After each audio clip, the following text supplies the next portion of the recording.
Pessoal, o slide que nós estudamos ontem também, sobre esse monitoramento do desmatamento e também da degradação que acontece aí, principalmente na região norte, né, que foi um desses focos aí, desse estudo, que é o Sistema de Alerta de Desmatamento. O que a gente pode perceber aí? Contexto bem expressivo em relação ao ciclo do carbono, certo? Esses dados de monitoramento, a gente pode perceber que existe um dinamismo também, mudam muito, né? Então, assim, o que é importante a gente verificar? Que desmatamento é a retirada da cobertura vegetal como um todo, para atividades de mineração, agricultura, né? Principalmente a modalidade de monocultura. Outras modalidades que são técnicas e tecnologias mais sustentáveis, como eu falei para vocês do Plano ABC, que o Tocantins, dentro das 7 tecnologias do Tocantins, adota 4, né? O que acontece? Consegue conservar mais o solo. A gente vai falar um pouquinho mais. E a degradação são retiradas pontuais e pontos de focos de queimada. Retirada de madeira e pontos de focos de queimada. Então, é degradação. Mas todos os dois, né, alteram esse cenário. Então, quando a gente fala sobre atmosfera, sobre a parte expressiva que o nosso cenário de sociedade tem sobre a emissão de gases de efeito estufa, que são os GEE, né? A gente chama de GEE, a gente pode observar o quê?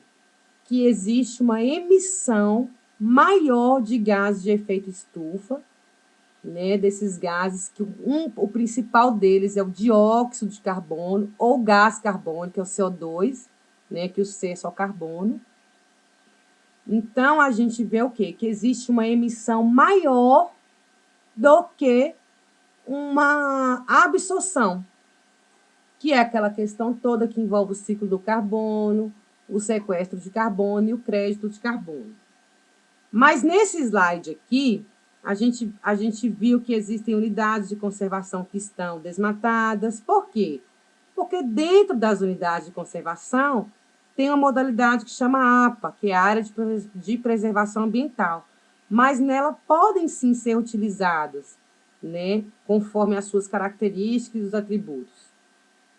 As terras indígenas, que a gente vê que no norte existe uma expressividade significativa de terras indígenas. Mas essas terras, como eu falei, existem usos também dela, porque elas são de patrimônio da União. Então, existe conflito de uso de recursos naturais, hídricos e minerários. Aí, no Tocantins, a gente vê que a região de maior conflito é na fronteira do Mato Grosso com Pará, claro, pelas práticas culturais, além das técnicas, né, que já vêm sendo empregadas aí há um certo tempo. Então, todo mundo falou ontem, né, sobre o quantitativo. Eu queria que vocês conhecessem sobre esses quantitativos de desmatamento, justamente para a gente ter noção dessa estimativa, saber mensurar a territorialidade. Então, tem 104, né, milhões, 104 mil quilômetros quadrados. Por quê? Porque a Amazônia Legal tem aí os seus 5 milhões, né, de hectares de área. Desculpa. Então, gente, o ciclo do carbono, ele vem falando aí sobre umas questões bem interessantes. Sobre a respiração celular, que é feita por nós, né, e pelas plantas também. A decomposição, que é feita aí pelos seres decompositores, né? E a gente pode perceber que os decompositores, eles retornam o gás carbônico para a atmosfera, né, através das excretas. A respiração celular libera carbono na atmosfera, né, claro, por causa da respiração, movimento de respiração e o movimento de fotossíntese pelos seres autótrofos. E eles são responsáveis por absorverem esse carbono. Então, quando a gente estuda o slide do sequestro de carbono, a gente vê o quê? Que quanto maior o desmatamento, a degradação, né, é mais difícil e mais impactado o ciclo do carbono fica pela dificuldade de armazenamento, de absorção das plantas e das algas, que são os seres fotossintéticos, né, ou quimiosintetizantes, ou fotossintetizantes. Então, quando a gente fala desses estoques de carbono, né, na floresta, a gente está falando o quê? Sobre aqueles mecanismos de desenvolvimento limpo, sobre o mercado de carbono, que é possível se ter dependendo do projeto, do estudo técnico-científico da propriedade ou do imóvel, ou da área de interesse, certo? Então, quanto mais se tem floresta em pé, né, mais se tem a capacidade de sequestrar o carbono. Então, quando a gente falou na aula que a Amazônia não é o pulmão do mundo, que são as algas, né, as microalgas, por quê? Porque a floresta amazônica é uma floresta madura. Então, ela não consegue absorver tanto carbono porque ela já está em estágio clímax. Florestas que estão em crescimento conseguem capturar mais, né? Então, a gente percebe aí uma relação que o mercado fez. 1 tonelada de carbono, né, equivalente a um crédito de carbono. O RED, que a gente comentou também um pouquinho na sala, é um mecanismo de desenvolvimento limpo capaz de sequestrar carbono. Por quê? Porque ele conserva no solo, nas raízes, nas plantas, no caule, nos nutrientes, uma parte carbonácea bem significativa. O RED significa, né, redução de emissão por desmatamento. Por isso que é o contexto com aquele slide lá do Amazon. Então, o Brasil tem uma potencialidade muito grande desses serviços ambientais, que são o quê? Os atributos de meio ambiente. Por exemplo, numa fazenda, ao invés da pessoa, às vezes, criar só a parte de gado ou agricultura convencional, ela pode incrementar outros sistemas, né? Que é aí que entra as tecnologias verdes. Então, elas podem estar sequestrando carbono, podem ter uma área a mais de floresta além da reserva, podem deixar a APP bem robusta, bem regenerada, né, se tiver impactada. Pode criar o sistema SAFs, que é o Sistemas Agrossilvopastoris.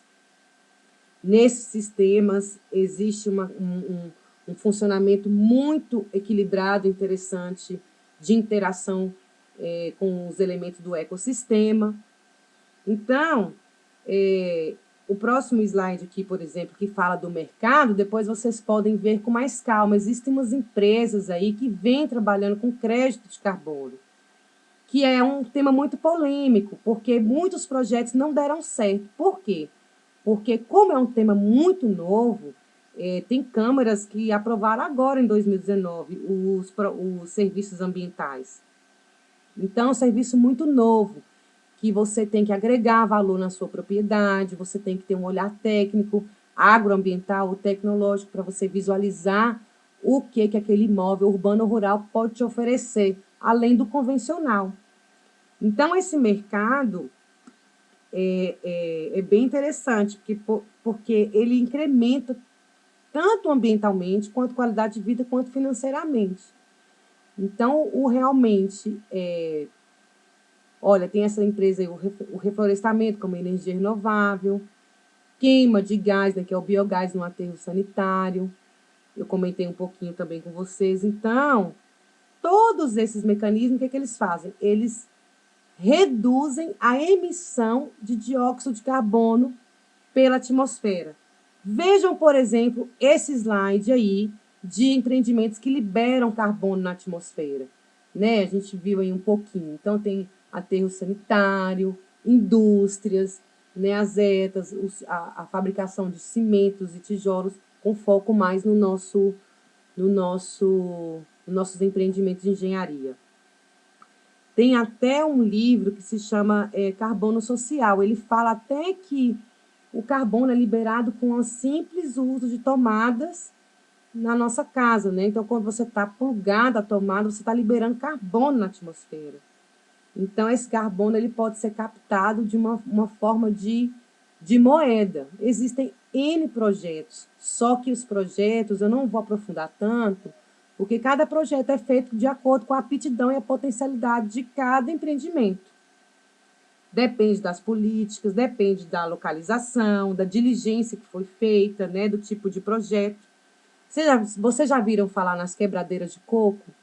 Então, as quebradeiras de coco é um projeto também de carbono social, porque existe a floresta extrativista e existe o valor social, né, da empregabilidade ali regional, existe o potencial de carbono em todas as partes da biomassa da planta e existem vários projetos que podem ser